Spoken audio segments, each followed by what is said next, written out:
আজকে হলো এখানে কে বলেছেন নিশ্চয় আপনারা চেনেন, আমাদের রাজ্যের মাননীয় উপমুখ্যমন্ত্রী বিষ্ণু কুমার দেববর্মা। বাইরে থেকে নিপাট ভদ্রলোক, আমাদের উপমুখ্যমন্ত্রী নিশ্চয়ই উপমুখ্যমন্ত্রী শুধু আমাদের সবারই তার প্রতি শ্রদ্ধা রেখে বলছি। এখানে ওনাকে ধন্যবাদও জানাবো, কারণ আইপিএফটি এটা নাচা গানা খায়া পার্টি, এবং 2000 ইংরাজিতে 5 বছরে 5 জন সিএম বদলিয়েছে, আর শুধু লুটপাট করেছে, সত্য কথা বলেছে, তাকে ধন্যবাদ জানাবো।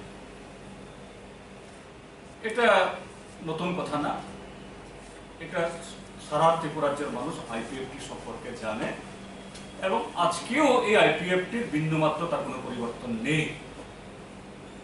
আজকে তারা ত্রিপুরা রাজ্যের এই যে নতুন যারা এই রাজ্যটাকে ধ্বংস করছে, লুট করছে, আজকে তাদের বিশ্বস্ত সংবিধান, ত্রিপুরা রাজ্যের পাহাড়ে অভাব অনটন, ত্রিপুরা রাজ্যের ট্রাইবেলদের যাবতীয় সাংবিধানিক অধিকার খর্বিত হচ্ছে, এদের মুখ থেকে একটা রা বের হয় না, বের হবেও না, কারণ টোটালি বিক্রি হয়ে গেছে।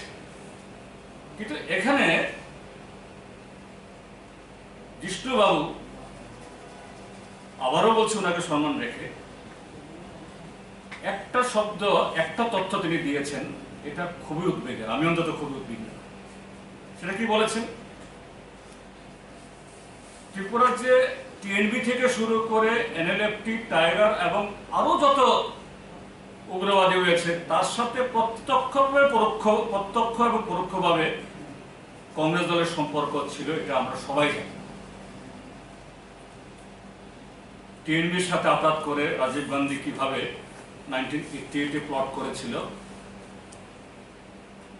লালথান হাওলার সাথে কিভাবে এই চিঠি লিখেছিলেন এই সুধীর রঞ্জন মজুমদার, এই চিঠিগুলো আছে, আপনাদের হাতেও আছে। সুধীর রঞ্জন মজুমদার কখনো অস্বীকার করতে পারেননি, এটা অকাট্য মানে প্রমাণিত তথ্য। এবং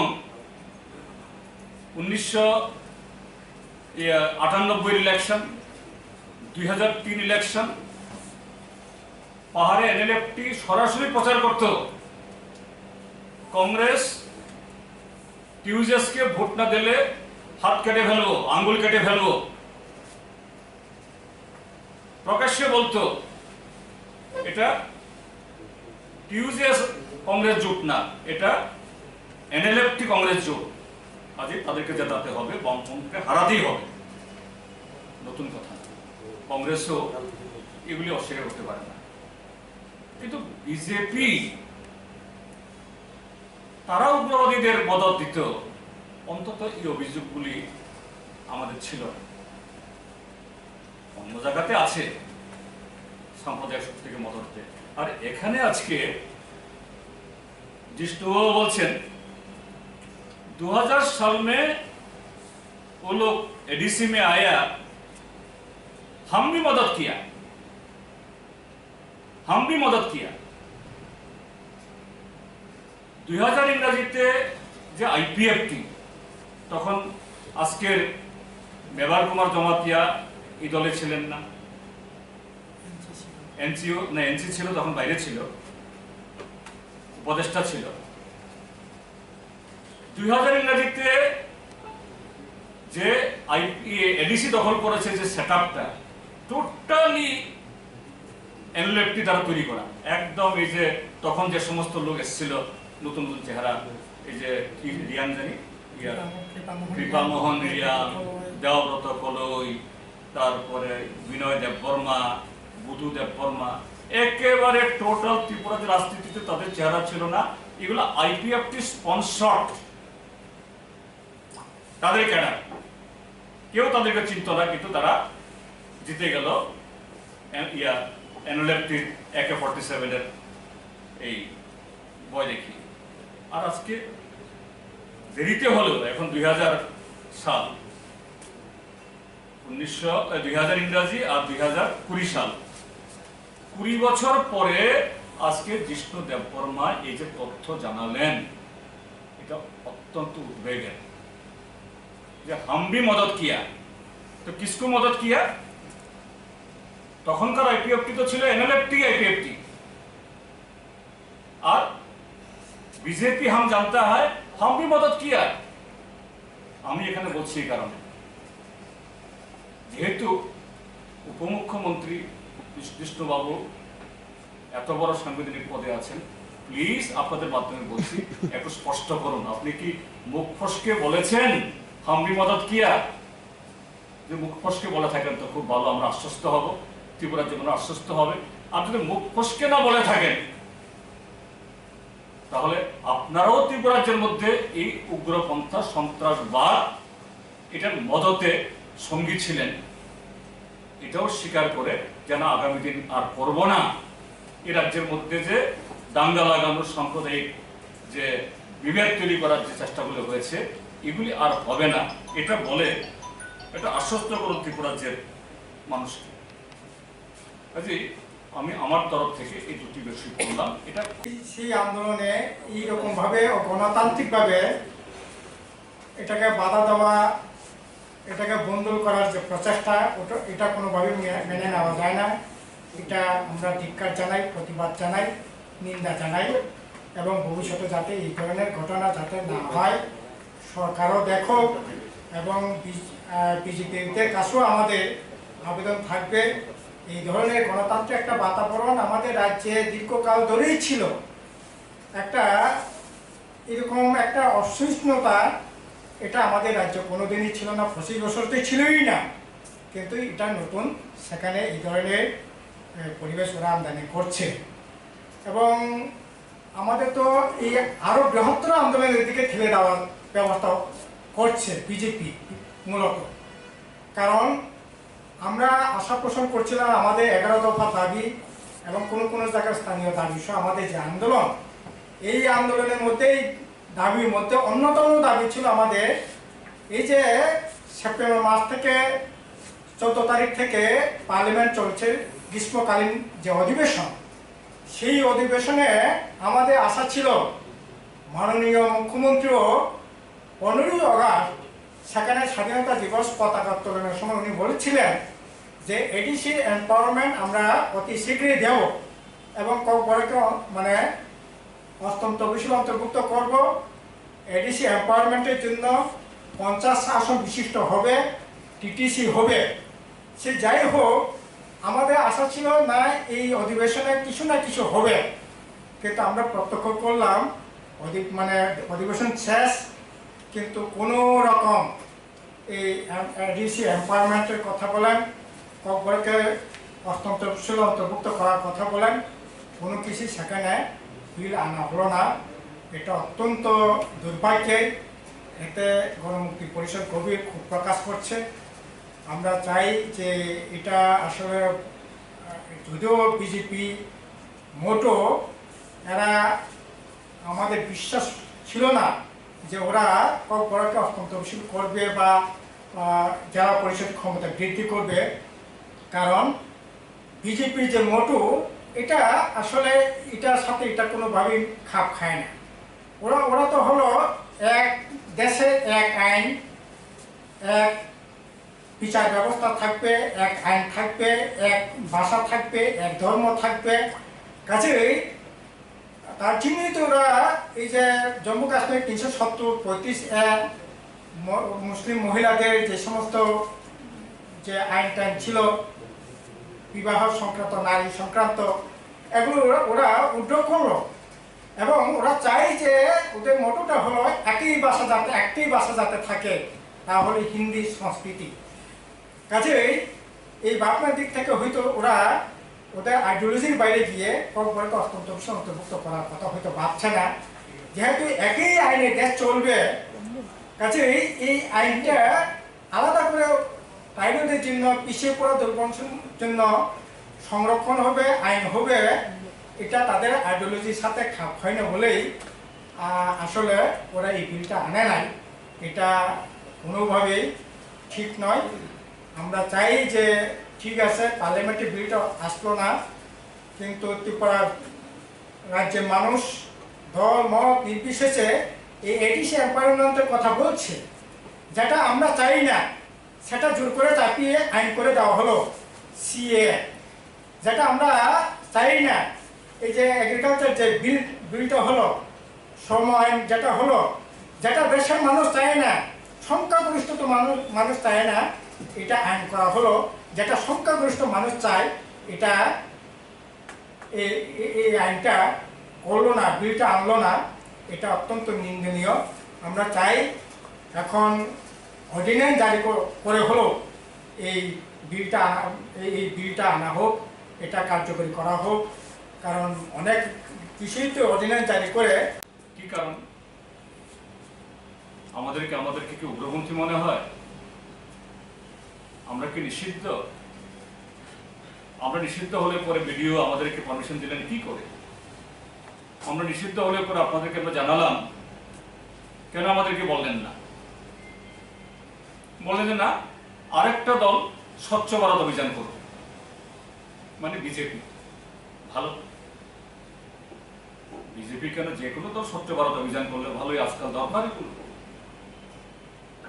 ঘটনা কি যে আমাদের এই মিছিল হবে 29 তারিখে, তারা তার আগের দিনই তড়িঘড়ি করে সিদ্ধান্ত নিয়ে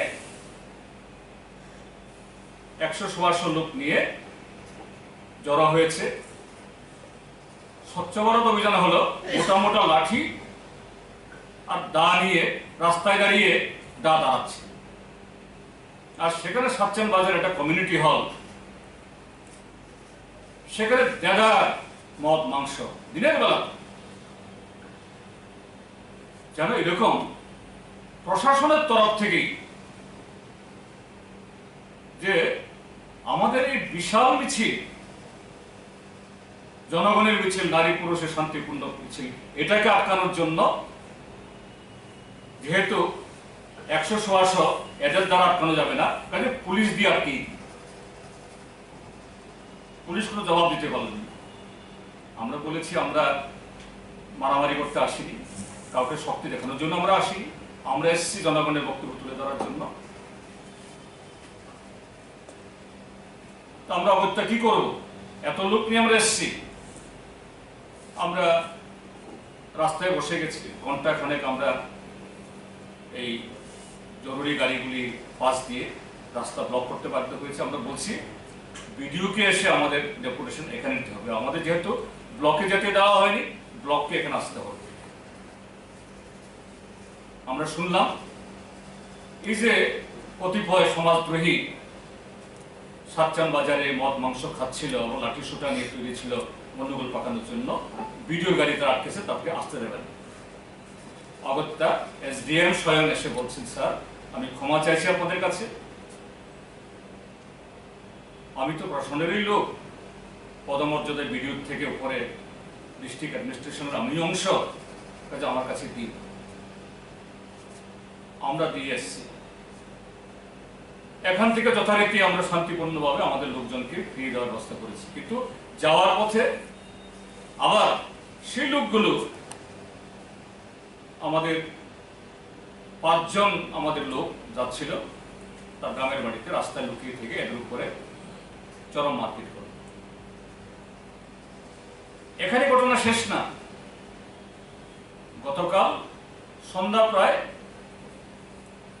5:30-6:45 নাগাদ হঠাৎ করে মনুবাজার, সাতচান ব্লক এলাকা, সাতচান বাজার, এইসব জায়গা থেকে 3-4 গাড়ি এই মদমত্ত বিজেপির সমাজবিরোধীরা এসে প্রথম কলাছড়া বাজারে এসে এলো পাথারি, সেখানে প্রায় 7-8 জন ব্যবসায়ীকে মারল। 2 জন এই অবসরপ্রাপ্ত শিক্ষক, এদের অপরাধ, এদের কেউ কেউ বামফ্রন্টের সমর্থক, তারাই কিন্তু মিছিলে অংশগ্রহণকারী না, তারাই কেন বামফ্রন্টকে সমর্থন করে? এরা গণমুক্তি পরিষদের লোক না, এরা বামফ্রন্টের সমর্থক, তাদেরকে মারল। সেখান থেকে গিয়ে সাতচান বাজারে, সেখানে আরো 3 জন ব্যবসায়ীকে মারল। সেখান থেকে গিয়ে ব্লক, সাতচান ব্লক যেখানে, সেখানে একজন এই অবসরপ্রাপ্ত শিক্ষক আশু রথ নামে, তার বাড়িতে ঢুকে লন্ডভন্ড করে দিয়ে তাকে একেবারে সাপ পেটার মতো তাকে মারল। এরা গুরুতর আহত অবস্থায় সবাই হসপিটালে, এবং যথারীতি পুলিশের তরফ থেকে কোনো অ্যাকশন নেই, একজনও গ্রেপ্তার নেই। উল্টো আবার 22 তারিখ এবং 23 তারিখ পরপর দুদিন এই অপহরণ, মারধর, পার্টি অফিস ভাঙ্গা, লুটপাট তো করলই, এরপর 6 জনের বিরুদ্ধে আবার কেস লাগিয়েছে। আমাদের এটা বলার উদ্দেশ্য হলো এই, এরকম আক্রমণ তো অহরই হচ্ছে, কিন্তু পুলিশের ভূমিকা, পুলিশের সামনে যারা ঘর লুট করলো, অপহরণ করলো, তাদের বিরুদ্ধে এফআইআর করা হলো, কোনো কগনিজেন্স নেওয়া হলো না। উল্টো আমাদের 6 জন আমাদের নিরীহ কমরেড, এদেরকে মিথ্যা মামলায় জড়িয়ে আমাদেরকে থেকে কোর্ট থেকে তাদেরকে জামিন আনতে হয়েছে। আবার তার দুদিন বাদে সেখানে ছামনুতে বিজেপির হঠাৎ রাত 1টায় এরকম সময়তে বিজেপির পার্টি অফিসে আগুন লাগলো। ফায়ার সার্ভিস কাছে, থানাও কাছে, তারা গিয়ে দেখলো পার্টি অফিসের ভেতরে কোনো চেয়ার, টেবিল, আলমিরা কিছু নেই, সব শুনশান। হঠাৎ করে একটা কোণাতে আগুন লেগেছে, কারণ বুঝতে অসুবিধা নেই। ত্রিপুরার যে সর্বত্রই এখন বিজেপির ভিতরে এই লুটপাট নিয়ে সদলীয় কুন্দল, পার্টি অফিস ভাঙ্গা, আগুন লাগানো, এটা সর্বত্র চলছে, এটাও তাই। কিন্তু সেই ঘটনায়ও 18 জন আমাদের কমরেডের নামে মিথ্যা মামলা জড়িয়ে দিল, এবং তার মধ্যে আমাদের প্রাক্তন এডিসির সদস্য এই চাম্পারায় আসলাম, এটা 70 বছরের বৃদ্ধ, সে রাত 1টার সময়তে পার্টি অফিসে আগুন দিতে আসবে, আর সেই কেস এটা থানা থেকে কগনিজেন্সে নেবে, এটাই ঘটনা হচ্ছে। 26 তারিখ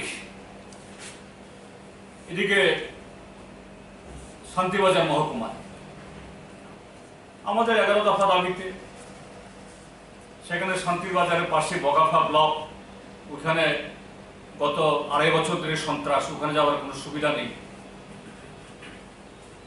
তো আমাদের কমরেডটা ঠিক করেছে, তারা বিডিওর কাছে দাবিপত্র অন্যভাবে পাঠাবে, ওইখানে প্রতিছড়ি এলাকাতে জড়ো হয়ে সেখানে মিছিল করবেন। মিছিল দুদিক থেকে এসে, একটা বলে রাস্তার বাঁদিকে টাকমা জাতীয় সড়কের, আর ডান দিকে হলো এই প্রতিছড়ি বা রাজাপুর এলাকাগুলো।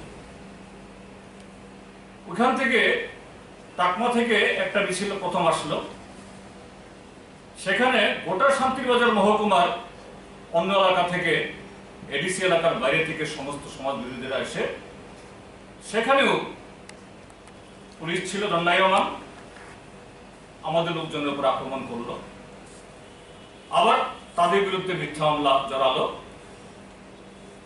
তো আমাদের আরেকটা মিছিল আসার পর একদিকে করোনার সংক্রমণজনিত কারণে জনস্বাস্থ্য চরমভাবে বিঘ্নিত, করোনা তার প্রশমনের জন্য সরকারের কোনো পরিকল্পনা নেই, এমনকি তাদের অব্যবস্থাপনায় মিডিয়ার থেকে তথ্য নিয়ে যখন মাননীয় আদালত তাদেরকে জবাবদিহি করা বাধ্য হন, সে অবস্থাতেই যখন মিডিয়ার এই আদালত এখনো সন্তুষ্টি প্রকাশ করেনি, বারবারই তাদেরকে তাদের এই ব্যবস্থা বা উদ্যোগ এটাকে শুধরানোর কথা বলছেন। সেই জায়গায় দাঁড়িয়ে যে বাইরে থেকে আসা যাত্রী, যাদের কারণে আজকে ত্রিপুরা যে করোনা সংক্রমণ হয়েছে, এখন তাদের পরীক্ষা নিরীক্ষা করা এটা বাধ্যতামূলক না, এটা করেছে, অর্থাৎ আরো ভয়ঙ্কর জায়গা ঠেলে দিচ্ছে। কি ধরনের অযাচিত এবং অ্যাডামান্সি হতে পারে। তো এরকম একটা জায়গায় স্বাভাবিক মানুষ ক্ষুব্ধ হবেন, তার সাথে পাল্লা দিয়ে অর্থনীতি ভেঙে পড়েছে। আমরা গণমুক্তি পরিষদ এই জনস্বাস্থ্য এটাকে রক্ষা, তার সাথে যে অভাব অনটন শুরু হয়েছে এবং তার মাত্রা স্বাভাবিকভাবেই পাহাড়ে সমতলের তুলনায় অনেক বেশি। তো এই জায়গায় এই ঘোষণা 11 দফা দাবিতে আমরা দেওয়ার পরপরই আমরা দেখছি কিভাবে আমাদের এই কর্মসূচিগুলোকে বানচাল করা যায়। আমি শুধু এই গত কয়েকদিনের কয়েকটা ঘটনা বলছি। প্রথমত 22 তারিখ, এটা গণমুক্তি পরিষদের প্রোগ্রাম ছিল না, প্রোগ্রাম 22 তারিখ ভারতের কমিউনিস্ট পার্টি মার্ক্সবাদী সর্বভারতীয় যে 5 দফা দাবিতে আন্দোলন। স্বাভাবিক এই জায়গাতে পাহাড়ে মার্ক্সবাদী কমিউনিস্ট পার্টির সমর্থক মানে গণমুক্তি পরিষদ। 22 তারিখে ছামনুতে আমাদের বিরাট মিছিল হয়েছে সারা ত্রিপুরাদের সাথে। মিছিল থেকে ফেরার পথে সেখানে 4 জন আমাদের কর্মীকে তারা অপহরণ করল। খবর পেয়ে আমাদের লোক দৌড়ে গিয়ে কোন রকমে তাদের কাছ থেকে এদেরকে ছুটিয়ে আনলো, প্রাণ রক্ষা তাদের করল। পরদিন 23 তারিখ ছামনুতে গোটা লংথরাইবেলি মহকুমার সমস্ত এই বিজেপি আশ্রিত সমাজ বিরোধীরা একত্রিত হয়ে সেখানে তাণ্ডব চালাল। পুলিশ, টিএসআর, সিআরপিএফ এর সামনে।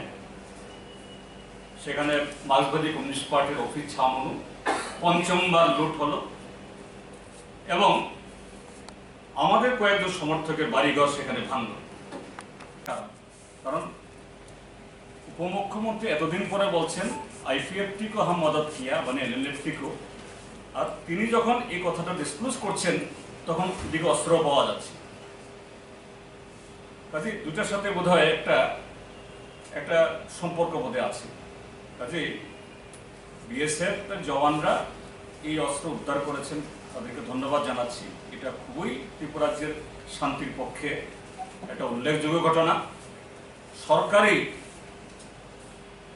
সরকার তাদের দায়িত্ব, তাদের গোয়েন্দা আছে, পুলিশ আছে, কেন্দ্রীয় সরকারের সাহায্য নিয়ে এই অস্ত্র কার? নিশ্চয়ই এটা আগে কেউ মজুত করেছে, ফেলে রেখে গেছে ভয়ে, তা নয়। এটা নতুনই কোনো এরকম মুভমেন্ট সেখানে হবে এবং খুবই উদ্বেগের ব্যাপার। সরকার অতি দ্রুত তদন্ত করে বের করুক এবং কে তার পেছনে এই লোকগুলাকে চিহ্নিত করে এদেরকেও ধরার ব্যবস্থা করুক। ত্রিপুরা যেন আবার সেই সন্ত্রাসবাদে ফিরে না যায়, এটা তারা দেখুক। এই সময়টার মধ্যে পূজার মৌসুম আসছে, এই সময়টার মধ্যে আমাদের এই 11 দফার মধ্যে কাজ খাতে দাবি আছেই, রাস্তাঘাট, পানীয় জল আছে। কিন্তু ইদানিং দেখছি এখানে রাজ্যে একটা সরকার আছে, নির্বাচিত একটা সরকার আছে বলে, দায়িত্বশীল একটা সরকার আছে বলে মনেই হলো না। এরকম ভয়ঙ্কর অবস্থা, ঘন্টার পর ঘন্টা বিদ্যুৎ চলে যাচ্ছে, 6 দিন 7 দিন 8 দিন ধরে। এই যে জগবন্ধু পাড়ায় 8 দিন ধরে বিদ্যুৎ নেই, পানীয় জলের ব্যবস্থা নেই, মানে কেউ সেখানে বলবার জায়গাও মানুষ খুঁজে পাচ্ছে না, আর কাজ করবার লোকও সেখানে থাকছে না। এইরকম ভয়ঙ্কর অবস্থা চলছে।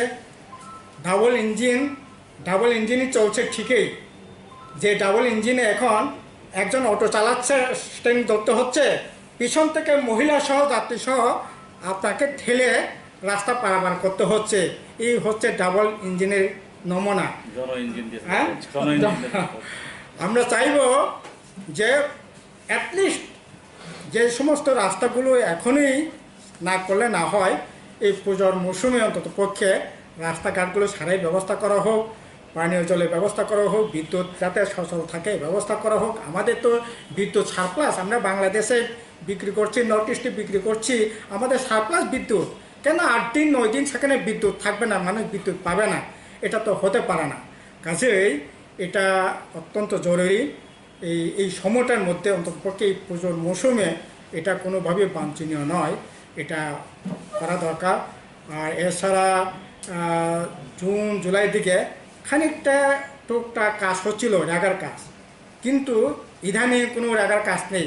পূজার সামনে আসছে, এই পূজার মৌসুমও রেগা সহ বিভিন্ন লাইন ডিপার্টমেন্টের কাজগুলো, যদিও আজকে 30 তারিখ, 23 অক্টোবর পুজো হবে, কাজেই ইমিডিয়েট যাতে আরও ব্যাপক কাজ এবং কর্মসংস্থানের ব্যবস্থা করা হয়, শুধু রেগাতে নয়, বিভিন্ন লাইন ডিপার্টমেন্ট, যদিও বিভিন্ন লাইন ডিপার্টমেন্টে কোনো কাজকর্ম হচ্ছে না, তবুও বলবো সরকারের কাছে যা সুযোগ আছে সমস্ত সুযোগগুলো যাতে ব্যবহার করে গরিব মানুষ, সাধারণ মানুষকে বাঁচানোর ব্যবস্থা যাতে করা হয়, এটা আমরা